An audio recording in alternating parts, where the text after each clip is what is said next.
Govano Chukwu Soludo ekwupụtago nkwudosi ike ya ịkwalite amụma mmepụta na Anambra steeti site n'ikewapụta ohere dị mma. Akarachi steeti anụnwa mere ka amata nke anụnwa na ọkụzụ na kansụl oyi na Anambra steeti ọ ga-emepe ebe na-emepụta igwe ọhụrụ na South East Milton Steel Manufacturing Company Limited. Valentine Mbadowa wetara anyị akụkọ.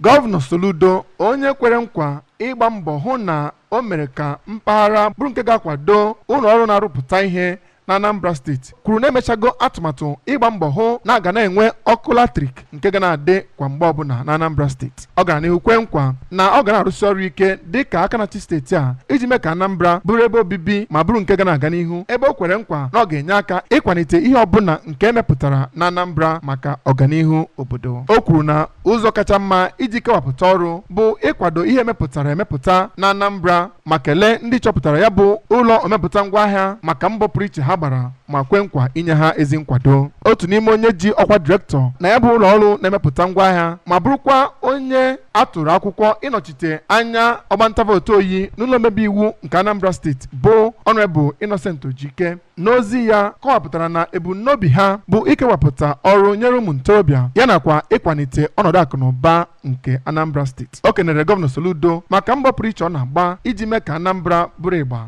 ma gaa n'ihu kwe nkwa ị na-enye ya nkwado pụrụ iche. Onye ji ọkwa Chief of Staff nyegara Govano Soludo bụ Maazị Ernest Ezeajowi. Onye ji ọkwa Kọmishọna nke Ministri na-ahụ maka ụlọ ọrụ na-arụpụta ngwaahịa bụ Maazị Christian Udechukwu nakwa ọtụtụ ndị ọzọ bụ ndị bịara na ya bụ mmemme. Ịgbaghe ya bụ ụlọ ọrụ mmepụta ngwaahịa site n'aka Govano Soludo bụ nnọọ ihe pụtakarịrị ihe na ya bụ mmemme. Site n'ọkụzụ, abụ m Valentine Mbadowa.